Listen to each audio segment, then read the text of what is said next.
Ce vendredi 1er avril, TF1 donnait le coup d'envoi à la 3e saison de Mask Singer. Après Laurence Boccolini en licorne et Larousseau en manchot, une nouvelle célébrité espère bien remporter le trophée et conserver son identité secrète le plus longtemps possible. Ils sont 12 à s'être frottés à cette folle aventure, mais seuls 11 costumes ont été dévoilés pour l'instant.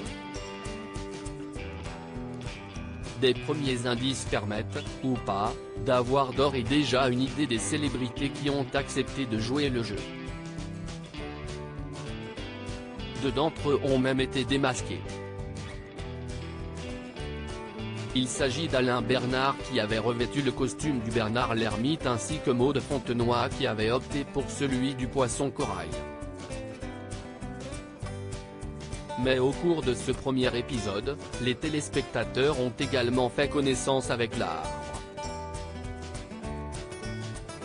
Qui est-il? Élément de réponse. Si l'arbre a choisi ce déguisement, si est-il pour le canaliser?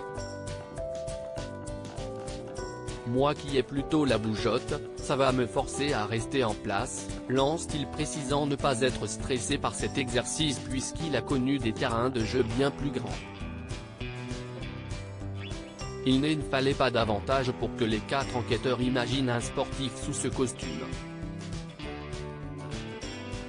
Parmi les autres indices distillés, les téléspectateurs ont pu découvrir un dictionnaire français-anglais ainsi qu'une statue de la liberté. Mais la première intuition d'Alessandra Sublet, Kev Adams, Jarry et Angoon a été bouleversée lorsque l'arbre s'est mis à chanter la musique culte du Roi Lion, Hakuna Matata. Découvrez qui est l'arbre une fois sa prestation terminée, tous n'avaient qu'un nom à la bouche, celui de Gilbert Montagné. Celui-ci, toujours masqué, leur a d'ailleurs confirmé vivre de la musique. Pas de doute, les enquêteurs ont eu le nez creux. La voix du chanteur est reconnaissable entre mille. Et s'il vous fallait une preuve supplémentaire, le dictionnaire français-anglais représente son départ pour les États-Unis où il avait rejoint sa sœur, professeure de français à Miami, afin de s'inscrire à l'université puis poursuivre des études musicales.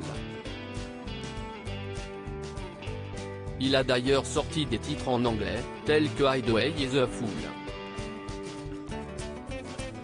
La statue de la liberté peut être une référence à New York où il s'est produit dans des clubs de jazz mais aussi et surtout à son album disque de platine, Liberté, truffé de tubes comme On va s'aimer ou les Sunlights des tropiques.